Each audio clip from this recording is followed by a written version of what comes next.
ধিক্কার জানাচ্ছি সেই সমস্ত তথাকথিত রাজনৈতিক নেতাদেরকে যারা তারেক রহমান সম্পর্কে এই ধরনের অশ্লীল অশ্রাব্য কথা বলেছেন। তাই বলে আমরা তাদের বিরুদ্ধে অশ্লীল কথা বলবো না, এটা মাথায় রাখতে হবে আমাদের। আমরা কিন্তু তাদের বিরুদ্ধে ওই অশ্লীল অশ্রাব্য কথা বলবো না।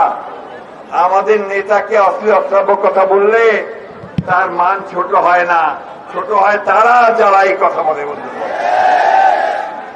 আমরা আমাদের যে পাঁচ কঠিন দৃঢ় ঐক্য নিয়ে 15 বছর আমরা যে লাঞ্ছিত হয়েছি, নির্যাতিত হয়েছি, নিপীড়িত হয়েছি, সেই ঐক্য নিয়ে আমরা সামনের দিকে এগিয়ে যাব। আমি সকল দেশপ্রেমিক রাজনৈতিক দলকে আহ্বান জানাবো, আসুন আমরা গণতন্ত্রের স্বার্থে আমরা সবাই ঐক্যবদ্ধ হয়ে একযোগে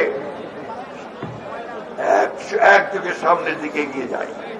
মিটফোর্ডের ঘটনাকে আমরা তীব্র নিন্দা জানিয়েছি। আমরা পরিষ্কার করে বলেছি যে এই ঘটনার পুঙ্খানুপুঙ্খ রূপে তার তদন্ত হতে হবে এবং যারা দায়ী তাদেরকে খুঁজে বের করতে হবে, দৃষ্টান্তমূলক শাস্তির ব্যবস্থা করতে হবে। বন্ধুগণ, এটা যারা করছে তারা বাংলাদেশকে ধ্বংস করার জন্য এই কাজগুলো করছে। আসুন আমরা সবাই ঐক্যবদ্ধ হয়ে একসাথে শান্তিপূর্ণভাবে এই র্যালিতে অংশগ্রহণ করি এবং সবাইকে জানিয়ে দেয়, দেশবাসীকে জানিয়ে দেই, একই সঙ্গে যারা আজকে ষড়যন্ত্র করছে তাদেরকেও জানিয়ে দিতে চাই যে বিএনপি হচ্ছে একমাত্র সেই দল যেই দল জনগণকে তার লক্ষ্যে পৌঁছে দিতে পারে। বন্ধুগণ, সবাই মিলে আসুন আমরা আজকে সেই লক্ষ্যে এগিয়ে যাই।